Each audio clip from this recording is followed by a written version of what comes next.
The weapons men carried into battle are never merely tools. They are the means by which orders become action, fear becomes resolve, and ordinary citizens become soldiers. In the crucible of World War II, American troops faced an enemy well-than armed and battle-than hardened. The rifles, pistols, submachine guns, automatic rifles, and heavy machine guns they used were instruments of survival, of firepower, and of adaptation. This is the story of those weapons, how they were made, how they functioned, and how they were used against German forces across Europe.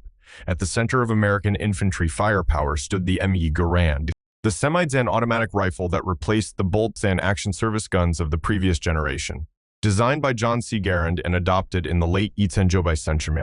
The M1 Garand was chambered for the than Nuno Springfield cartridge and fed from an 8-than round EN block clip. Its semi-than automatic action changed the dynamics of small-than unit firefights, where a soldier with a bolt-than action rifle had to work the bolt between shots.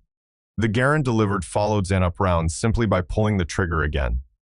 The result was a much higher rate of aimed fire without sacrificing range or stopping power. In engagements from the bocage of Normandy to the ruined streets of German towns, an American rifleman could deliver a string of accurate shots against advancing infantry, suppress an enemy position, or lay down enough fire to pin a defended approach. The Garand's advantages were not merely theoretical. Its accuracy and reliability under field conditions, in mud, cold, and rain, earned it the confidence of combat units. Soldiers praised its hard kick and its solid build, and they learned to treat the distinctive metallic ping of the ejected en block clip as a bittersweet sound. It meant 8 shots were gone and a pause for reloading was at hand. The ME offered a balance of firepower and range that made it the backbone of U.S. infantry small arms, and it stood in stark contrast to the German standard service rifle, the Karabiner Joshua K, a bolt-than action rifle, that, while robust and accurate, could not match the ME's rapid, repeatable fire under the stress of combat. Close quarters and sudden, violent contact demanded a different kind of weapon, one that could deliver rapid fire at short range. For these moments, American troops turned to the Thompson submachine gun, originally developed in the 1890s. The Thompson fired the Sishawu ACP pistol cartridge and became famous for its use by lawmen, gangsters, and then later soldiers. In World War II, the Thompson was beloved for its stopping power and its controllability in the confined spaces of hedgerow fighting, house dented and house clearing, and the cramped interiors of ships and landing craft. It could spray a room with a burst of Sishawu caliber rounds and stop a charging enemy cold. The Thompson came in several configurations during the war, including heavy, finely machined pre-than war models and the simplified wartime ME and MEA variants that use stamped parts to speed production. Feed systems varied, drum magazines of 50 rounds or the more common than round box magazines. Despite its weight, seasoned soldiers knew how to use the Thompson effectively, in short bursts, to preserve ammunition and maintain control, with deliberate aim at the beginning of an engagement and rapid coverage, if enemy forces attempted close assaults against German soldiers equipped with bolt-than action rifles or captured submachine guns. The Thompson's rate of fire and the relentlessness of its Sishawu rounds often decided the brutal compressed firefights that defined much of the fighting in Western Europe. Between the rifleman's long-than range power and the submachine gunner's close-than range fury, there was a need for a mobile source of automatic fire, sustained, accurate, and capable of supporting an advancing squad. The Browning automatic rifle, known simply as the BAR, provided that support. First fielded in World War I and refined over the subsequent decades, the BAR M1 fired the than Nuno cartridge from a than round magazine. One man could carry the BAR and deliver automatic fire to cover movement, suppress hostile positions, or deliver a concentrated burst during a counterattack. The BAR required skill to operate under fire. It was heavier than a rifle and placed a burden on the soldier designated to carry it, but its firepower made it invaluable. A BAR team member could lay down a steady cone of fire that fixed the enemy and allowed riflemen to maneuver in the cramped hedgerows where machine guns could not be easily emplaced. The BAR's mobility meant it could be brought to bear wherever a firefight flared. German soldiers quickly learned to respect a BAR's presence. Confronting it without covering fire or armor was costly.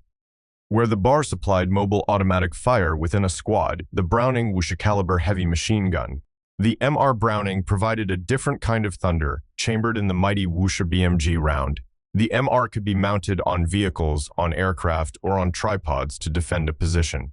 Its range, power, An ability to penetrate light armor made it a weapon feared by German infantry and light vehicles alike.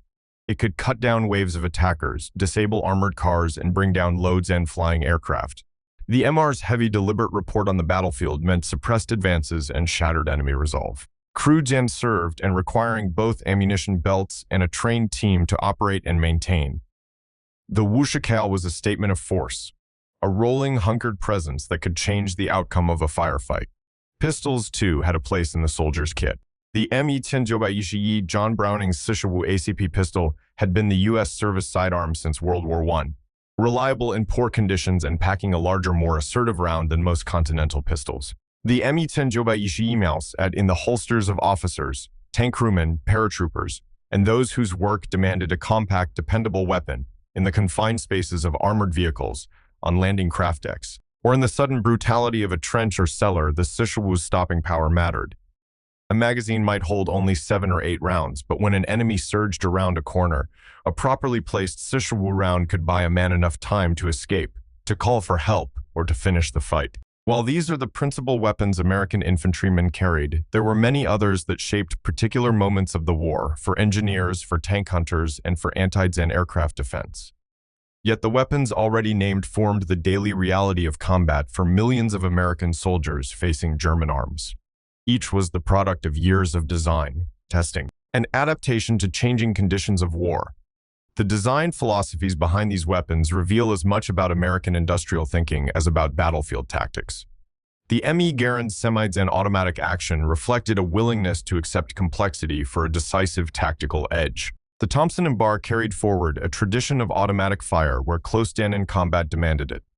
The Browning heavy machine guns emphasized reliability and sheer power built to be serviceable in the field by crews under duress. And the M1 Garand NDG embodied a preference for stopping power and mechanical simplicity at the highest levels of military procurement, production, and logistics were equally important.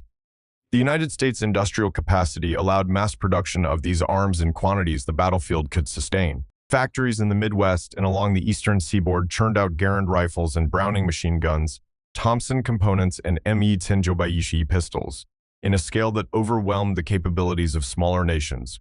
Standardization, supply chains, and the ability to field replacement parts kept weapons in the hands of soldiers who needed them most. Where German industry struggled with shortages and the disruption of Allied bombing, American manufacturing fed the front with a steady flow of arms and ammunition. Training, too, turned tools into effective instruments. The U.S. Army's marksmanship programs taught recruits how to make the most of the Garand's semi-Zen automatic advantage. Submachine gun drill emphasized short, controlled bursts and muzzle awareness to avoid friendly casualties. Bar gunners were trained in portability and in how to deliver support without becoming isolated.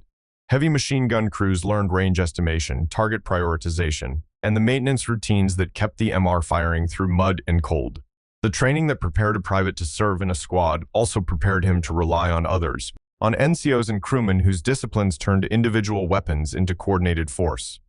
Combat reports and memoirs from the European campaign offer 100 variations on the same theme. A rifle in a steady hand can hold a slope. A submachine gun in a doorway can stop a charge. An automatic rifle can allow a squad to move under fire. A heavy gun can deny an approach, and a sidearm can save a life at close quarters. In Normandy, at Aachen, in the bitter months of the Bulge, these weapons defined punishment and protection in equal measure. The M1 Garand's presence at the squad level rebalanced engagements. A German squad trained to rely on precise, deliberate volleys from bolts and action rifles and supported by machine guns found itself facing American squads whose rate of maintained small Zen arms fire could keep enemy heads down and disrupt coordinated movement. The psychological impact was notable when American riflemen could deliver a steady, aimed stream of semi-Zen automatic fire. German attackers hesitated, their formations thinned. Opportunities opened for maneuver. The Thompson's role in urban and close fighting cannot be overstated. Paratroopers, rangers, and infantrymen who fought through the hedgerows and towns of France used the Thompson to clear buildings and to cover advances through narrow lanes. It was a weapon that favored initiative and aggression. Germans caught in confined spaces discovered quickly the cost of engaging men who could spray a room and finish a fight in a matter of seconds. The bar's function as an automatic base of fire elevated squad tactics. In situations where heavier machine guns could not be brought to bear, the bar provided sustained automatic fire while retaining mobility. Assaults became possible because a bar gunner could suppress an enemy nest long enough for maneuver elements to flank and assault. This was the interplay of suppressive fire and movement upon which modern infantry tactics rely. The Browning Wuxia-caliber machine gun, when mounted on half-jan tracks, jeeps, or fixed emplacements, brought a range and power that reshaped engagements. German light armor, transport vehicles, and concentrations of infantry were vulnerable to its rounds. Aircraft strafing runs were also answered by the heavy belt Zan-fed punch of the Wuxia, which could threaten low Zan flying enemy reconnaissance and ground Zan attack planes. The MR's long service life and continued use after the war attest to its effectiveness and the foresight of its design. Consider, too, the less glamorous but critical reality of maintenance.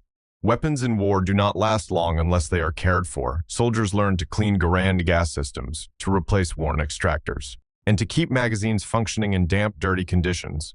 Thompson magazines were sometimes finicky. They required care to avoid feed issues in combat. Bars and Browning heavy guns needed crews who understood headspace, barrel changes, and belt feeding. The presence of ordnance specialists and the importance of unit discipline in maintenance routines made the difference between a squad that could fight and one that could not. The contrast with German arms is instructive. Germany fielded excellent weapons. The K rifle, the MP Sichermaus Ubamakein gun, the MG Sendersi and MG Sichar General Zan purpose machine guns, and a formidable assortment of anti-Zan tank weapons. Each German weapon had strengths. The MG Sichar's blistering cyclic rate redefined suppressive fire. The K proven accuracy made it a reliable battlefield rifle. American weapons, however, were optimized for a doctrine that prized sustained automatic fire, mobility, and logistical support. That optimization, coupled with American production capacity, delivered an aggregate advantage that was lethal on the battlefield. Beyond hardware, there was the human element.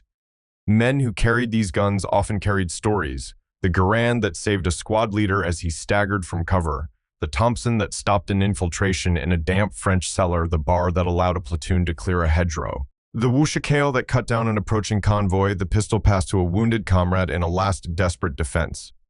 These were instruments of ordinary courage turned extraordinary by application and will. Decisions about which weapons to allocate and where were tactical choices that reflected the realities of modern war. In amphibious landings where weight and bulk mattered, units made hard choices about what to bring ashore first. Paratroopers removed unnecessary weight to maintain mobility on landing. Armored units emphasized heavy machine guns and anti-Zan tank weapons. Infantry companies balanced rifles, automatic rifles, and crude Zan-served weapons to give commanders options on the battlefield. Finally, the legacy of these weapons is also a story of innovation carried beyond the battlefield. The M1 Garand influenced post-war rifle design. The experiences of bar gunners informed squad automatic weapon concepts. The reliance on heavy, multipurpose machine guns like the Browning Wuxia-shaped vehicle armament and aircraft defensive systems for decades to come. The M1's service life is testament to the enduring value of a well-designed, reliable sidearm. When we examine these weapons in the context of their use against German forces, a pattern emerges: not one single arm guaranteed victory, but the coherent application of different weapons within a combined arms framework created the decisive edge. American doctrine emphasized firepower at the squad level, mobility across the unit, and industrial capacity to sustain prolonged conflict. The result was a lethal combination of hardware, logistics, and human determination. In remembering the weapons of World War II, we remember the men who carried them and the conditions under which they fought. We remember the training that prepared them, the factories that supplied them, and the improvisations that kept them firing. We remember that, in the end, it was not the metal alone that won the day, but the courage of those who shouldered it, who, in ruinous fields and ruined towns, in cold forests and on bloodied beaches, used these tools to defend one another and to bring a battered world back from the brink.